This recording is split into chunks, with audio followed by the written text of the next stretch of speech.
live. Yeah, sorry about the glitchy audio. It's just my co-host's internet isn't the best right now. I'm glitchy. Just the audio was. But in any case, as the title suggests, we're discussing why, despite everything, we're endorsing Chase Oliver for president. Yeah, So, and I'd like to say as first uh, from the outset that I have no issues with in certain scenarios backing a Republican candidate. In fact, on the very same ballot I voted for Chase Oliver on, I also voted for Steve Garvey for U.S. Senate. The reasoning for that is quite simple. One, unlike with a vote for Trump that would be added to a national vote tally, Steve Garvey's votes are only obviously counted in California, and since he's a doomed candidate, a vote for him is simply a vote against the California Democratic Party establishment. Meanwhile, a vote for Trump in California is a vote in favor of, well, Trump. And there are plenty of reasons, which we will go into, on why we both refuse to back Donald Trump for president of the United States. It's so yeah. yeah, and first we'll make the case for Chase Oliver, and then we will basically make a case against Donald Trump. Yeah.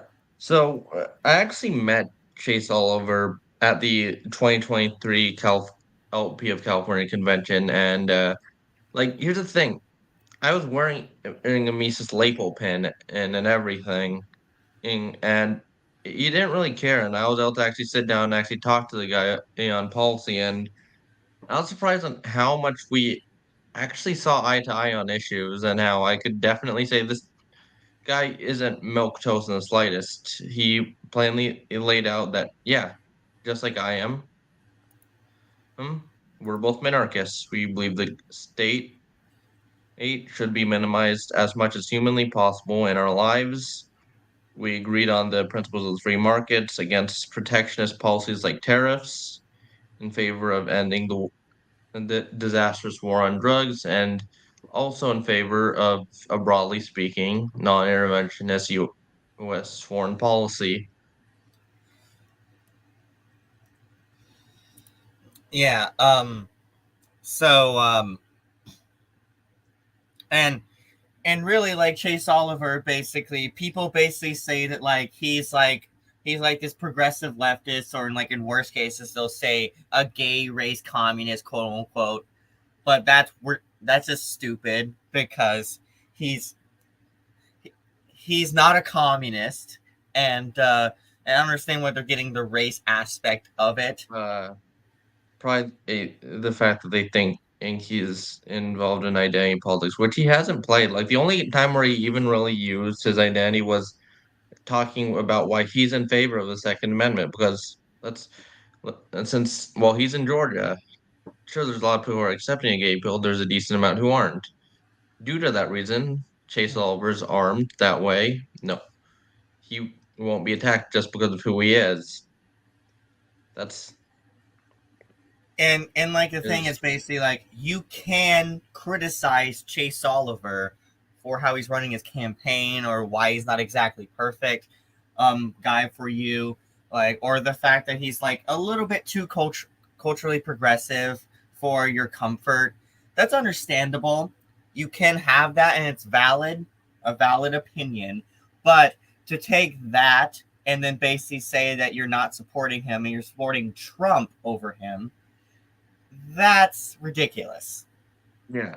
Like for example, I actually disagree with Chase when it comes to immigration and also trans stuff. I just align with Chase overall more than someone like Trump, who's a bit too radical in my opinion. My position as of late has been that of basically we should be a relatively accepting country and whatnot, but we should only let in as many people as we realistically can accommodate. So I'm not like an open borders guy like Chase is. I know he's now shifted to more of an Ellis Island system, I believe, but I'm also not going to be one of those hardcore mass deportation now Trump supporters either on that issue.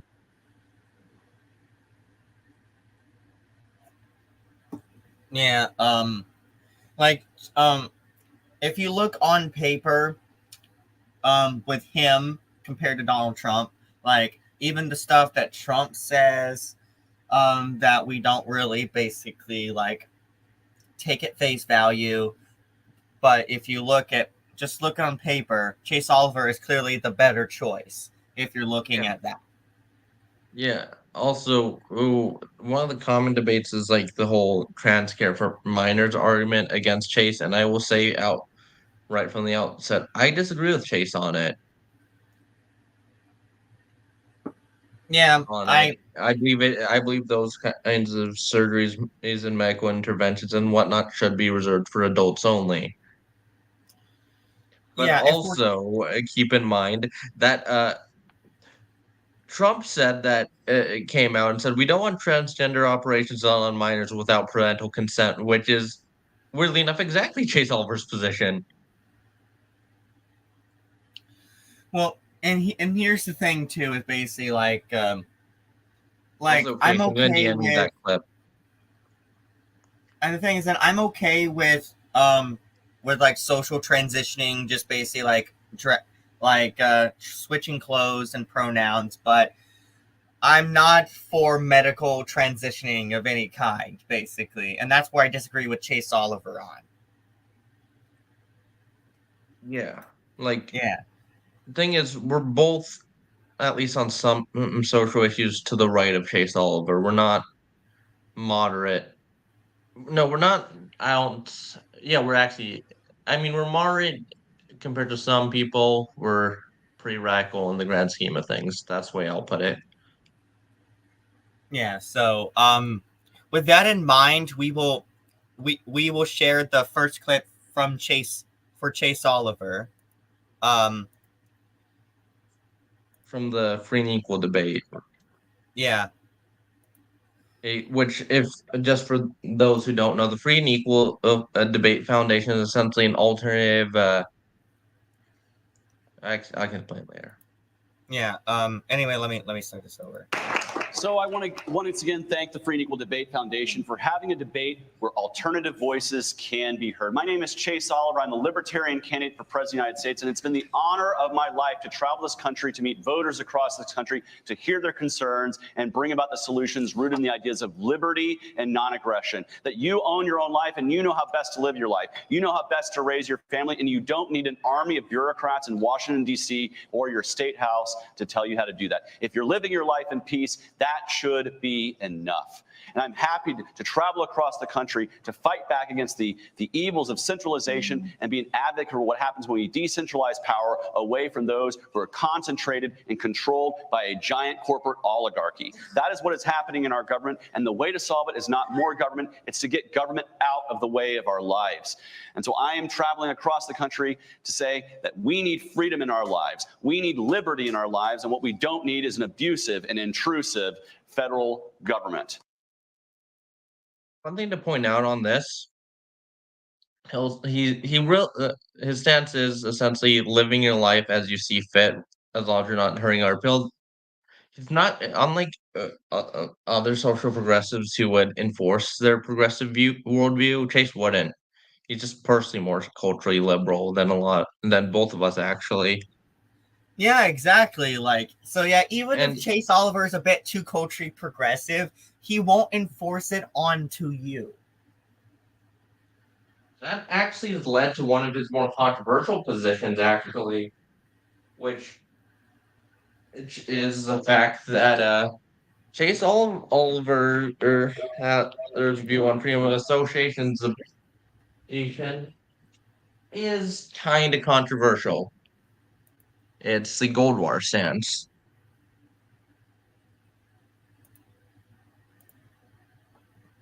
on it. Like he believe like that, and I think a lot of people are surprised to hear that because all they've heard is the idea that Chase Oliver is some progressive leftist. Like they'll see one picture of him like at a pride parade or something and assume, oh yeah, he's a old lefty and whatnot.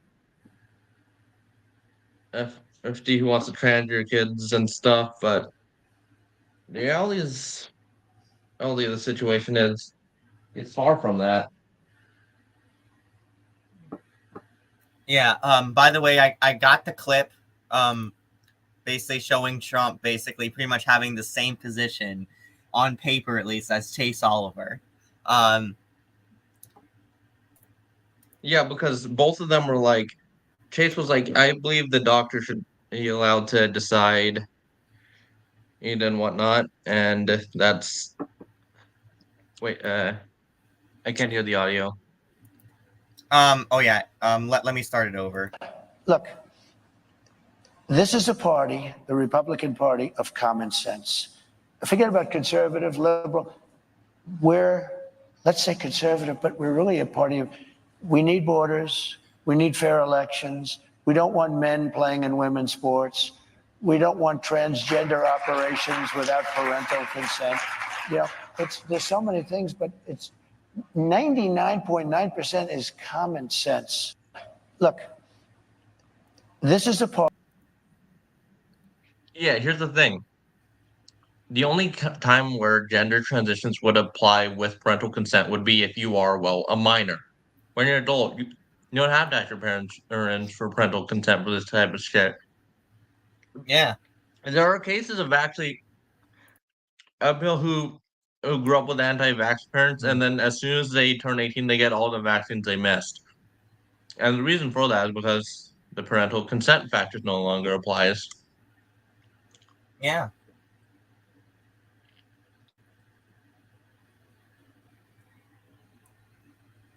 But I also think that in regards to that whole reaction, like that clip was from Billboard Chris, who was like really angry at Trump for doing that, with the idea of like, okay, what's the point of even having a Republican Party if they're gonna do shit like this? Yeah. Like, I'm friends with a decent amount of never Trump conservatives that hate Trump, but for the reason of ceding ground to the left on stuff like this. And think that a Harris win would lead to the Republican Party having a I don't know what's the term, come to God moment, where they would realize, okay, we need to move past Trump and then find someone else. And they think that the way of removing Trumpism would be through a convincing Harris win. Do I necessarily agree with this line of reasoning? No. Do I at least somewhat understand where they're coming from? Yes.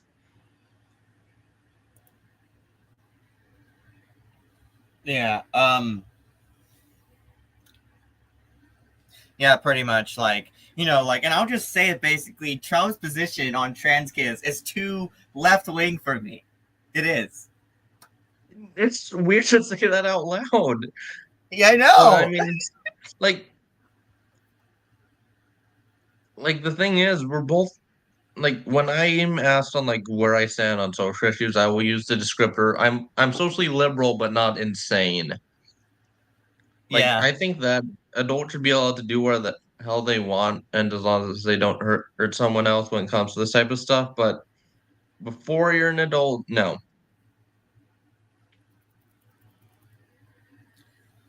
Oh, Yeah. So like we think we got Chase Oliver covered. Right? yeah. Now let's cover the main grievances with Trump. The first of which is the only position that Trump actually reliably is known for, his support of tariffs, which go against all the free market principles. Like, even look at Trump versus someone like Javier Milei, who's, yeah, Milei and Trump may often be lumped together in the same kind of vaguely right-wing populist ideals spreading across the world. The difference is Milei is a strong and ardent supporter of free markets and free trade. Trump isn't. Trump's And ironically and closer to the Pronists and, in and here's the Argentina in thing this is regard. basically like and while like I might me or like the general public might be more like more like open to tariffs, like targeted tariffs for specific things that for like national security. That's different. That's not what like Yeah, I mean because Trump Trump did wants kind of blanket tariffs. yeah, Trump did kind of basically do that in his first term, basically, but what he's proposing is basically just blanket tariffs like on everything, like 20% tariff on on like everything coming out of the US, outside the US, Yeah, and with like 100% on China, and also or 200%, and like 100% or at least on like countries that are enemies of America. It's just like, bro, what are you doing? like with Harris, the thing is she's not really that radically pro free trade either. The Biden administration's actually kept Trump's tariffs in China. They've just removed the blanket tariffs, which I'd say tariffs that are meant into for this use that are used in a justification for national security are very different from protectionist tariffs that are supposed to protect American jobs. The goal is entirely different, and the effects of said tariffs are widely different too.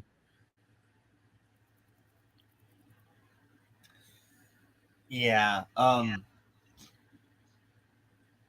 And also, no, replacing the income tax with tariffs is not a viable idea. We'd have the tariffs would be so sky high, in order to even remotely cover the government's revenue, the entire economy would be down the share in like a month. It'd make Oh Liz God. Truss's economy look booming.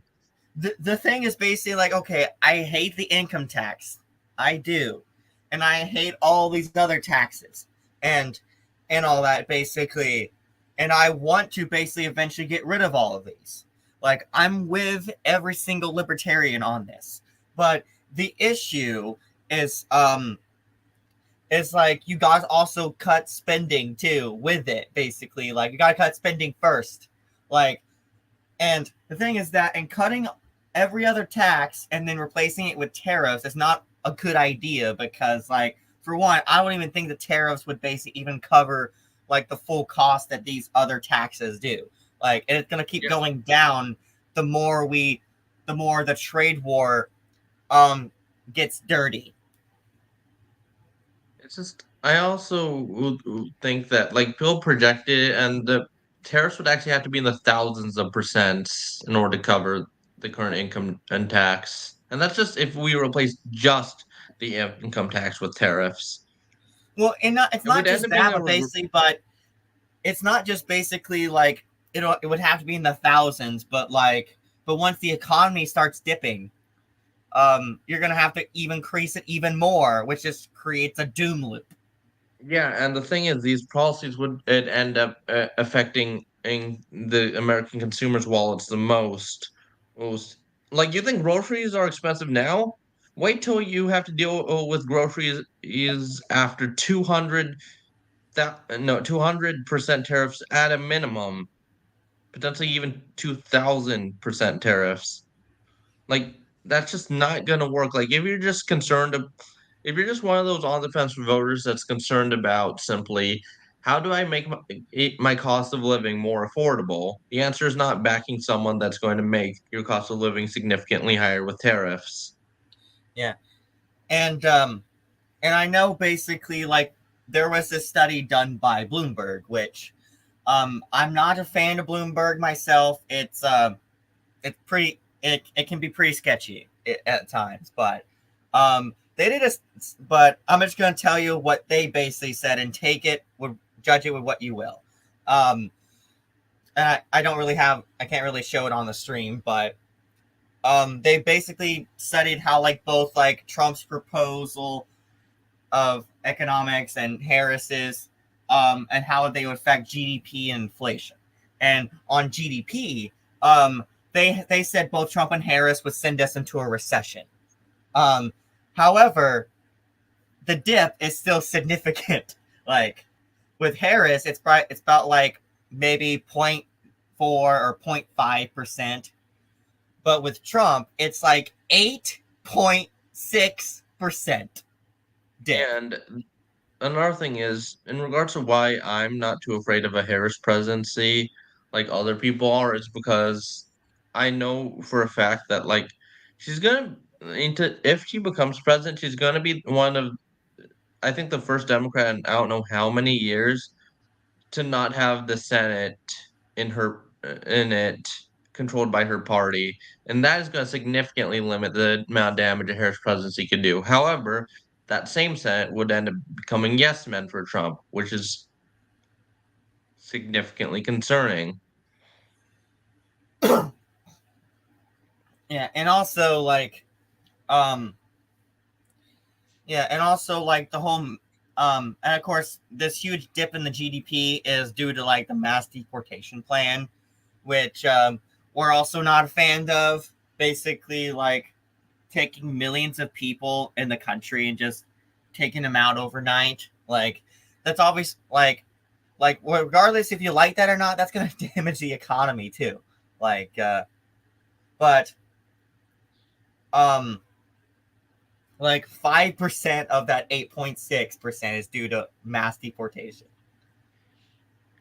Yeah, it's just that even if you think that's a necessary dip, you should still realize that, yeah, there will be hardships in the economy following a kind of mass deportation. If that's a price you're willing to pay, that's up to you, but I'm not willing to pay it. Yeah, I'm not either. Like, Yeah, sorry, the thing, basically. yeah, and like the thing is, it's not like Harris is going to campaign as some like govern as some kind of open borders liberal. She's actually shifted. She'd probably, e- yeah, honestly, garden to the right of Obama and Bush on the border if elected, especially considering the Republican in Senate that I mentioned. Oh yeah, and it's mainly because the Overton window has kind of shifted to the right on immigration, like in the past few years, to where even a good minority of Democrats even basically support tougher immigration policies. Like, look at Allred's ads, for example.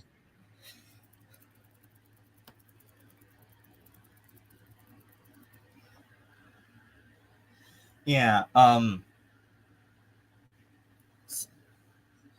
yeah. So like and Kamala, like her immigration policy that this election cycle has is I'm like pretty sure copies Trump's almost to a T, except for the mass deportation plan. she also dropped the pledge edge for DACA as well, which Yeah, surprised like me. that was a big thing for That Democrats was was like one of DACA the and the bigger. Dreamers. That was like the big campaign issue, if I remember correctly, in like 2016. People were afraid what was going to happen to that program. Now she's just abandoned it. Like that was like one of the central campaign in themes and aims for the Dems in 2020. Like, and also, call me crazy for saying this, but I'm convinced that if she was elected, she'd actually go to the right of Biden. It's just Oh that yeah, that's a definite. Harris, no, I think that Harris in this year in 2024 and Harris in 2019, they're so different. The amount of positions that she's flipped on since it's just crazy. At least with Trump, he's always been well himself. He just gone a bit nuttier. Well, a bit openly more nuttier.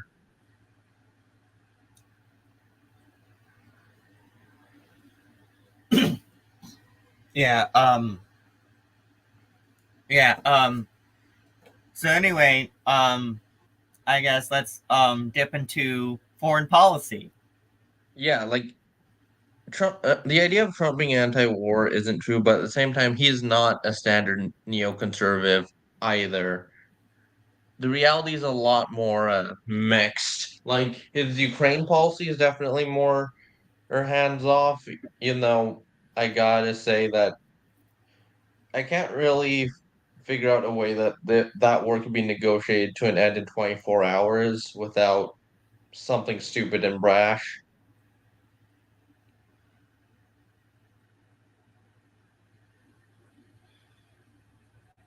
Yeah, In addition,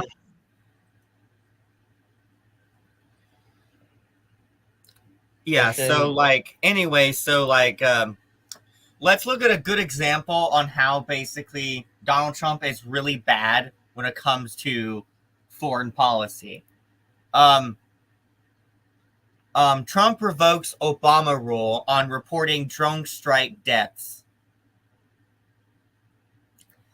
Yeah, so like Trump decided to basically to just stop counting in 2019. Decided to stop counting basically how many drone strikes they were doing. Like, is like not stopping them, but stopping the reporting. Like, Yeah, and in that's bad. addition, his position on the Middle East in general is a lot more hawkish. I don't understand the single issue free Palestine voters that want Harris to lose, honestly, because like Trump's openly more radical on that issue in a way they hate. I don't get it. And I got another one. Under Donald Trump, drone strikes far exceed Obama numbers.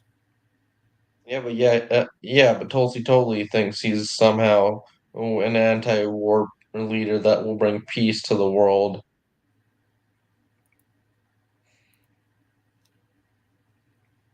And I don't like the foreign policy positions of either Harris or Trump. No, Like, this is not an I don't endorsement of like, Harris. It's an especially endorsement of Chase considering the fact Oliver. that Liz Cheney could get a cabinet position.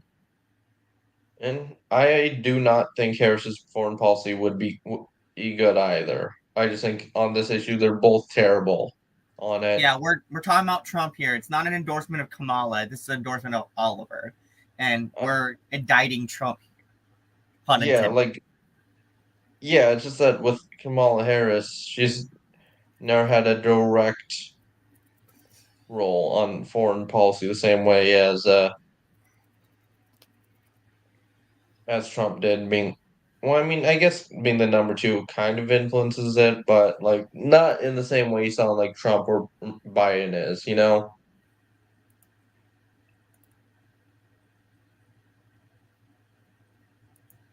And here's a more recent article. Trump triples Obama's drone strike rate. And keep in mind, in Obama's is the guy who joked that and if the Jonas Brothers is anything fun, any with Sasha and Malia, huge is Predator Jones. He just joked about that casually. Trump has launched 30 drone strikes over the first 41 days in administration, reporting a 25 strikes in. The rate compares to a drone strike of every 1.4 days. So, like a drone strike almost every other day. A contrast, Barack Obama conducted it every 5.4 days. It's insane. How do you do like decide to do a drone strike every other day during your entire presidency?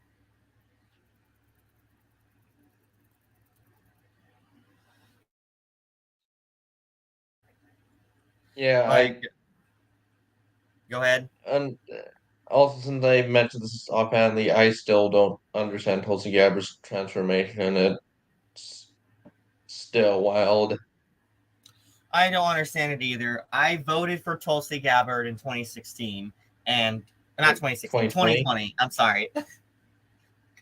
um, I voted for her in 2020 because she was anti-war and she said some other things that I liked, but man, did she really basically show like how like her foreign policy stance didn't really mean shit. Sensei just become the Hawaiian Dave Rubin. Yeah.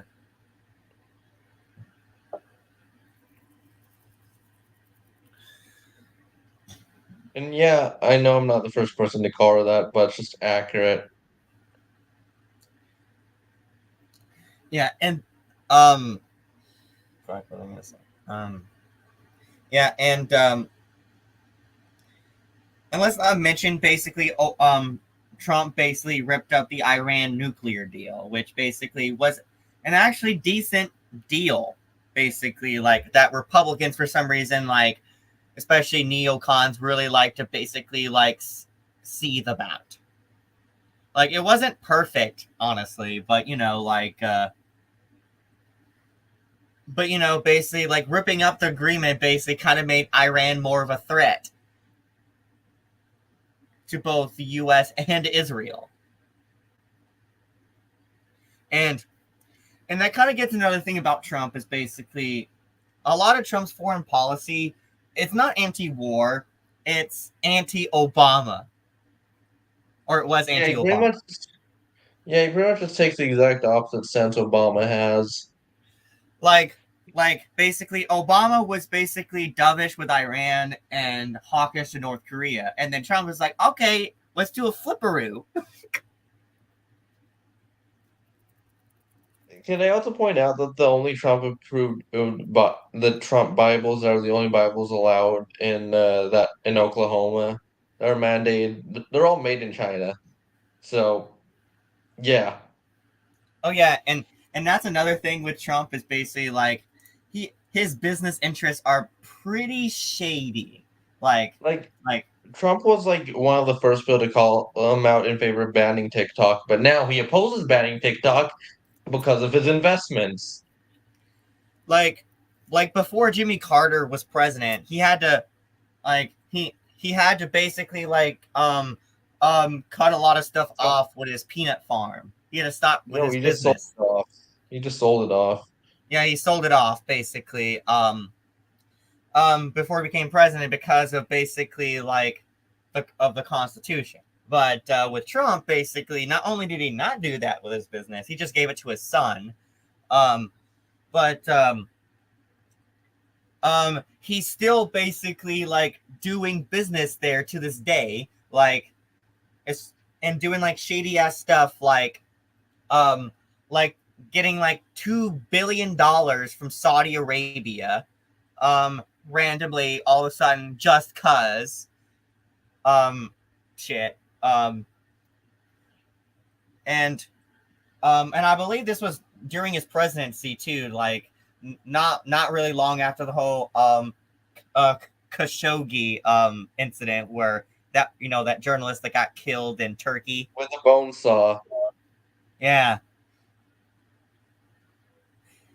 And then still to this day, like he like the governments of Oman and UAE and all the Gulf states are funneling money, but just like millions and millions and probably billions of dollars into like Trump's golf courses in those countries. Yeah, I gotta say this. It's it also remember when Trump did that so-called Muslim ban? There's Mm-hmm. a there's kind of a pattern with the countries he's left out of it. Go on. The UAE, Qatar, Saudi Arabia were not on that list.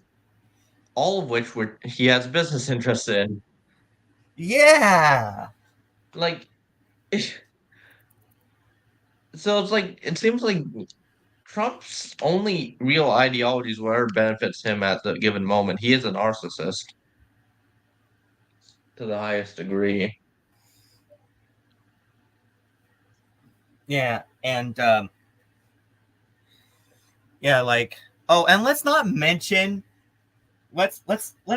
basically like the entire like parts of like Trump's plan when he gets back in the Oval Office. Basically, I mean, everyone's probably heard of Project 2025 at this point, and we're not going to go too deep into it because other people have.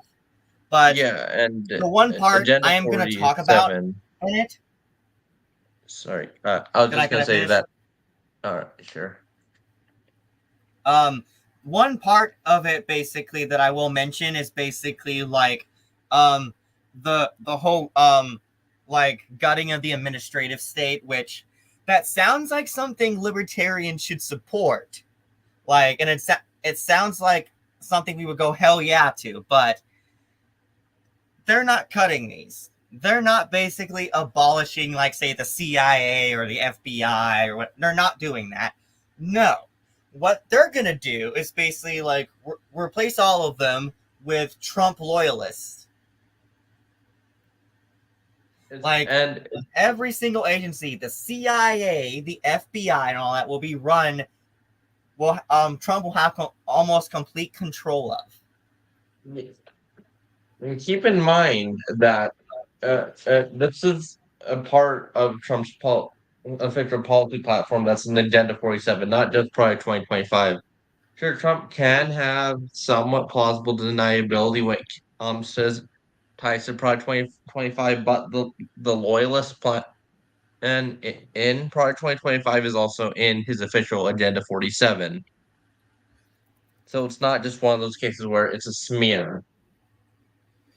Yeah, like, yeah, I mean, basically, like, I mean, and plus, Trump has basically not only basically said this part of the project that he supports, but also, like, he's literally basically, like, allowing, like, Elon Musk to come in basically to literally implement this.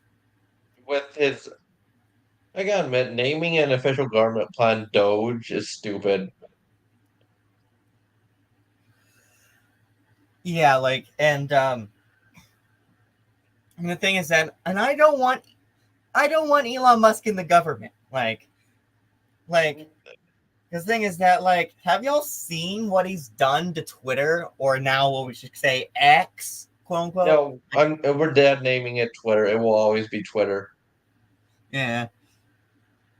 Like if you've been on Twitter long enough, basically, like, man, all the horrible decisions, and basically not just business decisions, but what he's changed on the platform, like getting rid of, like, seeing likes and all that shit. Like, it's just awful. That and the fact that he removed Twitter Spaces, which were an awesome feature, I mean, Twitter circles. kind of fucked up the block button too. Yeah, like, And like, here's the thing, like, and we've not to actually mention spoken that, how we've no, not to because the mention problem is that, what Elon's done with the block button. It's because both of us have actually encountered stalkers. yeah, And there's a reason including a we need the couple that, block button. In fact, that stalker drum is directly tied to this channel. yeah, and also, like, Elon Musk basically is not really the champion of free speech like he says he is. We'll probably do another video on this. I don't know, but in summary, like, he he's not only basically, like, just did the complete opposite of what Twitter he kind of used to do, where it was biased toward the left. He just made it biased toward the right. He didn't make it an even playing field. He even boosted himself in the algorithm, because he wasn't getting enough as attention as Joe Biden was, so he boosted himself artificially in the algorithm. Um, and also, like, and everyone remembers what he did with, like, Brazil, like, where basically he had, like, this whole fight with Brazil saying, like, no, you're not gonna take down these, like, 5 accounts or whatever. I believe in free speech, and then Brazil shuts it down, and then basically and then Elon Musk caves in anyway. Like, he didn't act like that in like Turkey or India, because in Turkey and India, he's actively, like, when they basically say, like, okay, can you take this down? Can you basically take the remove this account, suspend it, take down the post? Elon Musk would be like, okay, sure. Yeah, he's more than willing to listen to Modi and Erdogan's censorship demands. What makes you think he won't bend the knee towards Harris if Harris had a trifecta? Hell, not even just, like, I mean, not just that, but basically, but, like, imagine what he's probably basically going to be a yes man to Trump too. Like, Yeah, and I think we should also cover another person that some people are boosting as a positive, but think the complete opposite. That being RFK Jr. In charge of a lot of the health agencies. Oh yeah, Oh boy. let me pull that up real quick.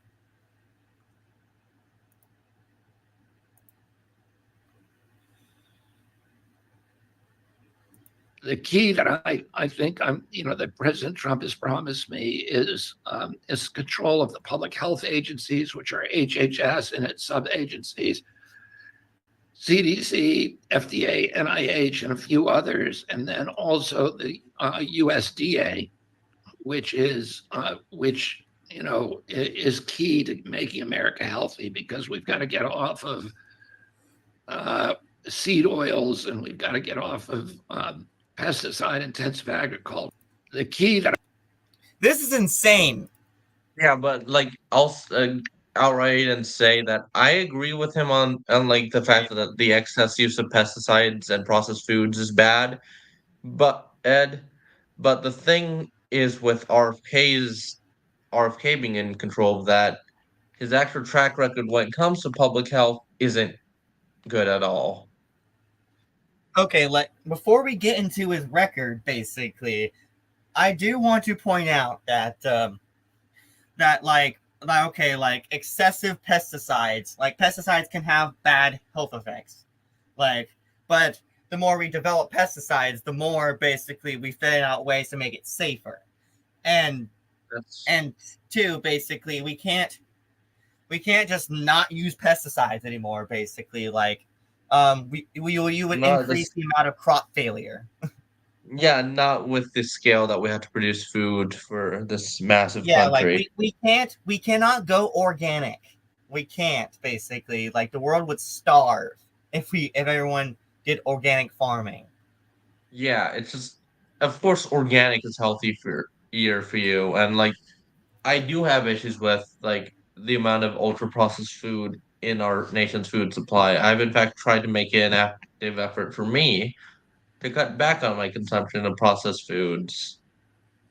Like I can't entirely eliminate them, but I'm trying my damnedest like let lower my consumption of that. But that's not something I think that needs to necessarily be government funded Yeah, and and whatnot. yeah, like Like if he's actually going to implement basically like organic farming, for instance, in the USDA, we're fucked. We're fucked. Um, and also like another thing is um, his views on medicine is abhorrent. Basically, like, sure, he criticizes big pharma, many times rightfully so. Like I do like the idea of like cutting off like big pharma ads and all that off of TV, but I've always found his those ads views go weird. way beyond that. He's anti-vax, not just COVID vax, but like measles, polio, all vaccines. Yeah, but I think the measles one's the worst case because Can it's I? of Oh, is actually leading wait, to Victor, we'll get to that. Basically, like he's anti-vaccine to extreme extent. He's against like a lot of modern medicine.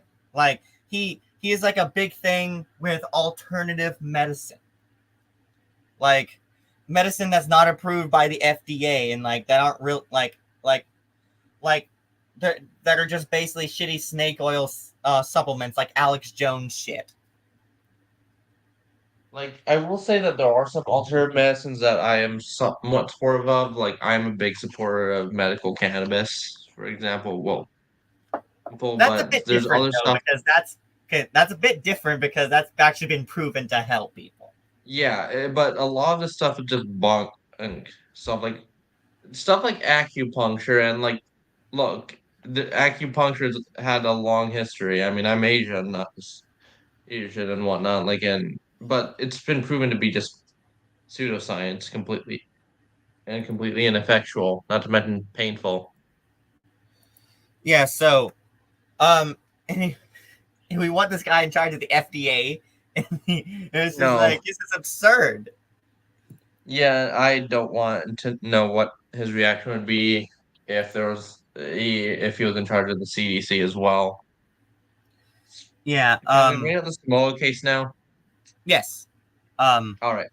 Well, let's. I'm gonna pull up the. Where the hell is it? There we go.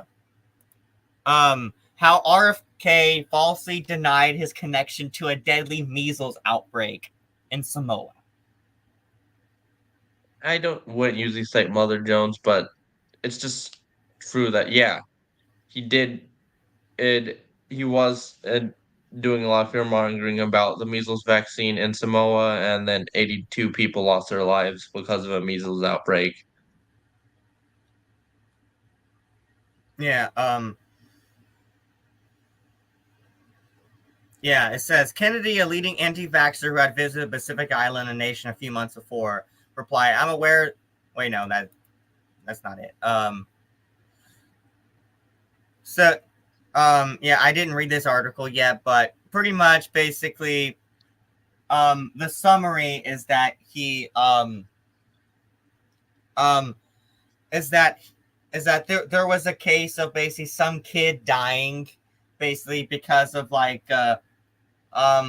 complications, and people like RFK came to the island basically saying that that basically it was because of the vaccine that he had, even though like it was due to other factors.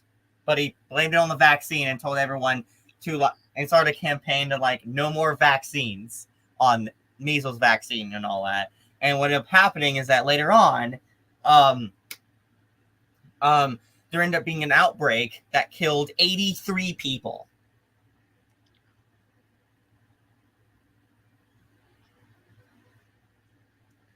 Yeah, if he did this to an entire country, like in the Pacific, imagine how much damage he could do as the leader of all the public health agencies. Like, and this isn't simply saying that you should just blindly trust CDC or anything. No, No, I was not in one, the con. I was one of the most vocal opponents of lockdowns and mandates, as was Chase Oliver, by the way. He just because he personally wore a mask doesn't mean he did oppose it being mandatory and whatnot. Yeah, and I think people make the false, like they believe that like since we're against one extreme, we should be the other extreme, where it's basically like, like basically, oh, I don't like big pharma, I don't like the what the government did to us during the lockdowns, like prevent us from seeing families and all that. So therefore, basically, all modern medicine and vaccines are bad for you. They're all of science is bad. Like Like it's I just thought that, no. I thought the nursing home policy in particular was abhorrent. Yeah.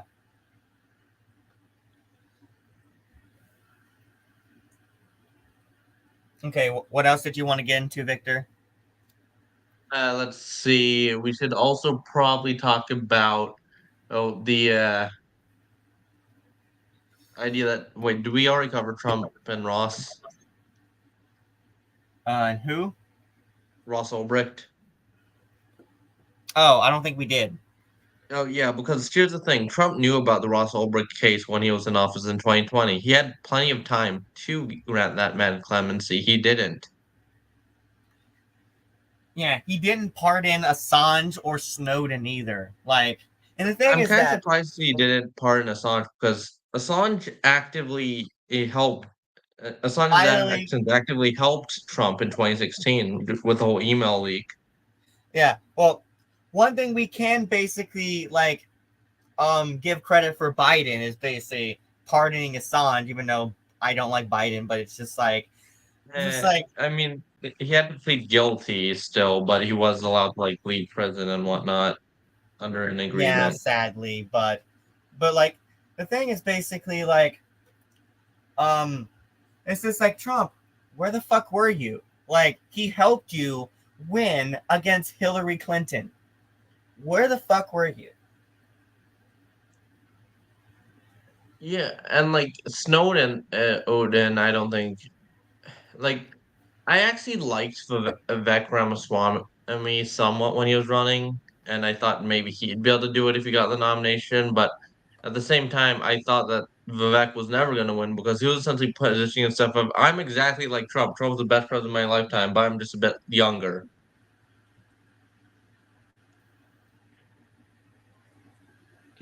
There's also, speaking of Vivek, what do you think about the rumors of him running for governor of Ohio?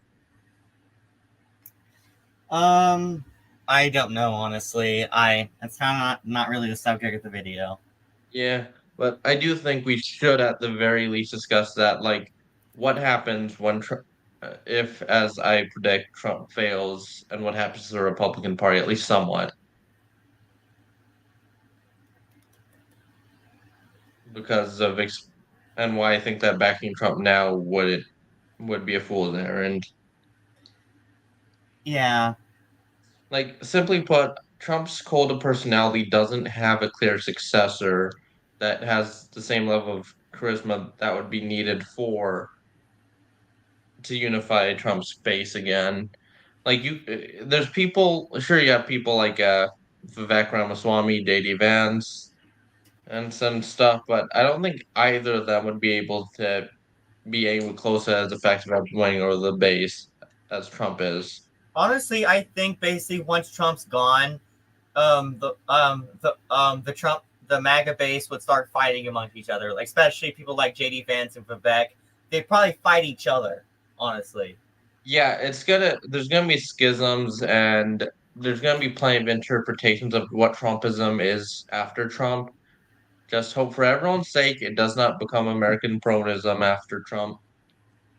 Yeah, that'd be awful. And yeah, that's the thing. Eh, Trump is more like Perón, not Malay. yeah, and if Trumpism becomes pronism, well, I'm getting my chainsaw. Yeah. Um. Viva Libertad Avanza or whatever. La Libertad Avanza the party, viva la Libertad. Oh, the Sorry. slogan. No, but it's kind of the thing is, even though Malay and Trump are on good terms, I think Malay actually knows how to govern and knows economics far better than Trump does. That's why his policies actually seem to be working in terms of poverty, inflation, and whatnot. And if I disagree with some of the concessions he's made. Speaking of which, what do you think we could do a 1 year in video on Malay? I think we could. We'll have to discuss that though. All right. So I guess that's pretty much it. What? Do we have anything else to cover? We have recent development on Trump. The Epstein stuff. That, yeah, I think that'll close it out. I almost forgot. This was kind of something that I think should have been an October surprise, but flew under the radar. Yes. Listen to listen to Jeffrey Epstein spill intel on Donald Trump's White House. A new recording captures Epstein's dishing on Trump. Is this paywalled? No, I don't think so. Okay, good. I can't click on it. I don't. Can we just read the article then? Okay. Michael Wolff, the explosive chronicler of Donald Trump's 4 years in the White House, has released what he said is a recording of Jeffrey Epstein, who died in 2019, discussing Trump's then White House team in detail. Wolff released. Oh, no. Oh, sorry about that. Wolff released the tape on his podcast, Fire and Fury. No! Also, what the fuck is that ad? Okay, I'm sorry, I need to find what you sent me earlier. Yeah, but what the fuck was that ad? Yeah. Who chugs olive oil like that? Seriously. Okay, there it is.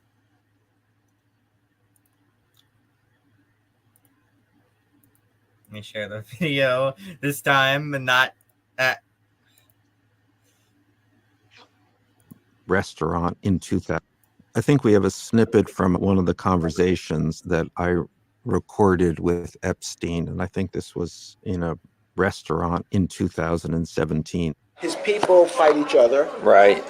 and then have outsiders. He sort of poisons the well outside. He will tell 10 people Bannon's a scumbag and Priest is not doing a good job and Kelly has a big mouth. What do you think? Jamie Dimon says you're a problem and I shouldn't keep you. And I spoke to Carl Icahn, and Carl thinks I need a new spokesperson. So Kelly, even though I hired Kellyanne's husband, Kellyanne's just too much of a wild card. And then he tells Bannon, I really want to keep you, but Kellyanne hates you. I have more than dozens. I probably have.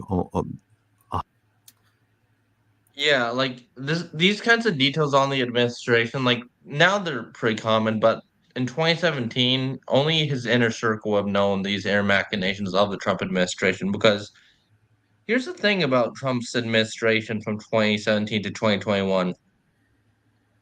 He kind of didn't expect to win, so when he actually won, it was like, oh, fuck, now what? Hmm. And that showed in like the amount of people he like hired and fired and shit. Oh yeah.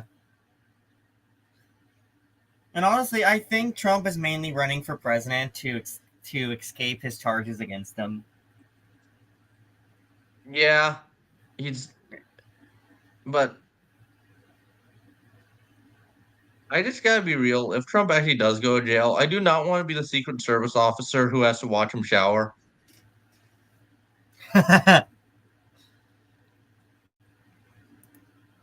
Yeah, that just sounds horrible. Okay, so I guess we made it pretty clear.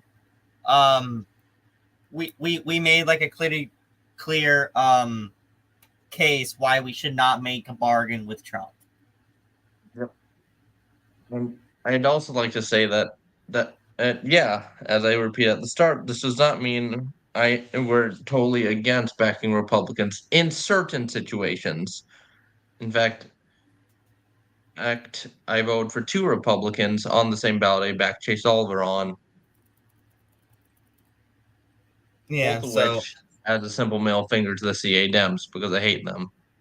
yeah, and to be clear to y'all, basically, y'all can basically, like, if y'all don't support Chase Oliver, you can write someone in or you can stay home. But like, if you're rejecting Chase Oliver and voting for Trump and you say you're a libertarian, it's kind of like, Yeah, it's a Faustian bargain at best, just stupidity at worst. yeah. So like, if y'all want to make any comments on in the chat, you can. Otherwise, basically, like, in about a minute, we're gonna end the stream. Wait, do you want to share that weird microphone clip, or would that get us banned? What clip? There was a weird ass clip of Trump being very suggestive towards the microphone. Okay, I guess we can share that. Okay.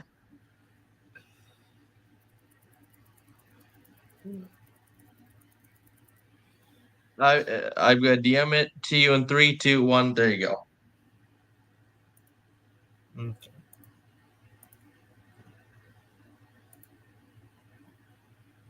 You see it? Let me. Yeah. Let me. I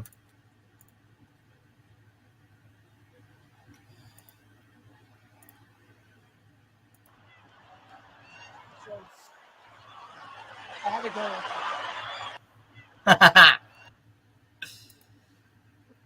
That is Yeah, so funny. yeah, you're totally and hero Republicans.